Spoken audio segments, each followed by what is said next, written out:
Paimbestigahan ng Department of Public Works and Highways ang pagkakasangkot umano ng ilan nilang contractor sa pagpapapirma ng petisyon para sa charter change. Nais naman ng isang mambabatas na kasuhan ng vote buying o vote selling ang mga sangkot sa bentahan umano ng pirma. May unang balita sina Tina Panganiban Perez at Sandra Aguinaldo.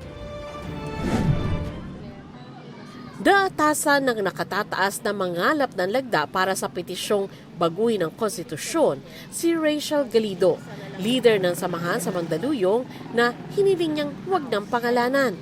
Sabado pa niya hawak ang petisyon pero wala pa siyang nakalap na kahit isang lagda. Pinag-aaralan ko pa po siya kung para talaga saan. Tsaka kung tatanggapin ng ibang member ko, kung pipirma sila o hindi. Wala naman po kasing sinabing deadline, walang sinabi na sapilitan. Kaya okay lang po na siguro hawak lang po muna namin.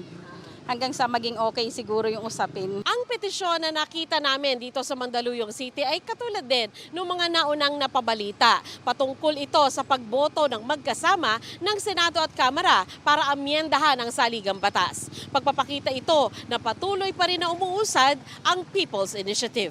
Sa Angono, Rizal, ipinakita sa akin ng isang barangay captain ang natanggap niyang kopya ng petisyon na galing daw sa lokal na pamahalaan.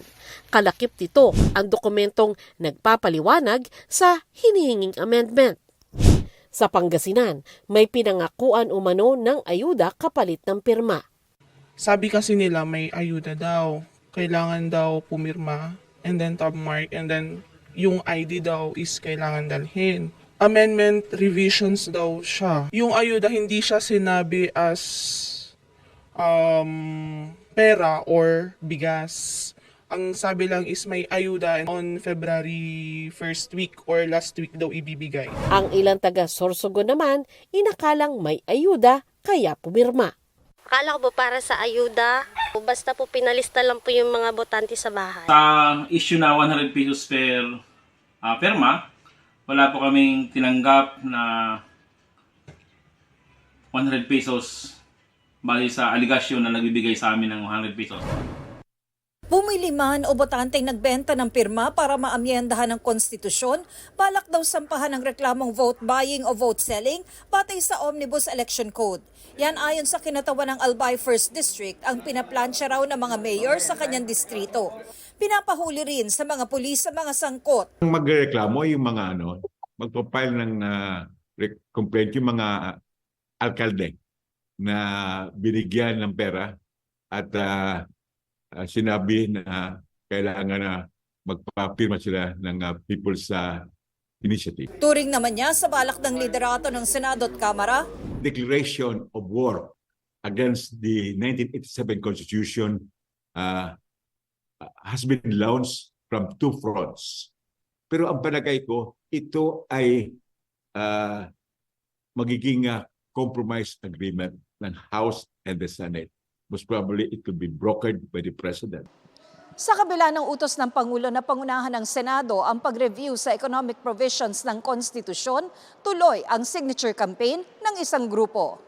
Ayon sa grupo, napapirma na umano ang kailangang 3% ng mga botante kada distrito sa Albay, Sorsogon at Catanduanes. Kaugnay naman sa balak na reklamo ng ilang alkalde. That's part of democratic process. Anybody can file and oppose the movement. And at the same time, kami naman ay hayaan kung meron ng sufficient na pirma, sufficienting pirma, then we will file the same to the Commission on Election for its verification. Tingin naman ng kapatid ng Pangulo na si Senadora Amy Marcos, diversionary tactic ang inihaing resolution of both houses number 6 kung saan tatlong economic provisions ang lalagyan ng katagang unless otherwise provided by law. Kalaunan daw, posibleng buklatin din ang political provisions para baguhin ang forma ng gobyerno. Maraming nagbabanggit na sa hunot dulo nito, magpa-parliamentary na tayo. Sino bang gusto mag-prime minister? Yung hindi mananalo bilang pangulo. Kabilang sa iimbestigahan daw ng senadora ang patuloy umanong pagbili ng pirma para isulong ang Chacha. Sa Ilocos Region at Calabarzon nga raw, may iba pang ginagamit. Akala ko nga PI is dead on arrival. Bakit nga may mga DPWH na kontraktor na biglang nagpapapirma. Tago muna yung mga congressman saka city mayor.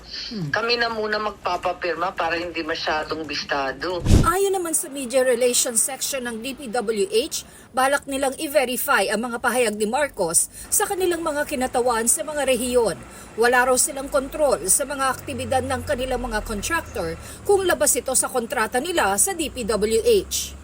Ito ang unang balita. Tina Panganiban Perez, Sandra Aguinaldo para sa GMA Integrated News. Mga kapuso, para una ka sa mga balita, mag-subscribe sa GMA Integrated News sa YouTube. Sa mga kapuso abroad, subaybayan niyo po kami sa GMA Pinoy TV at sa www.gmanews.tv.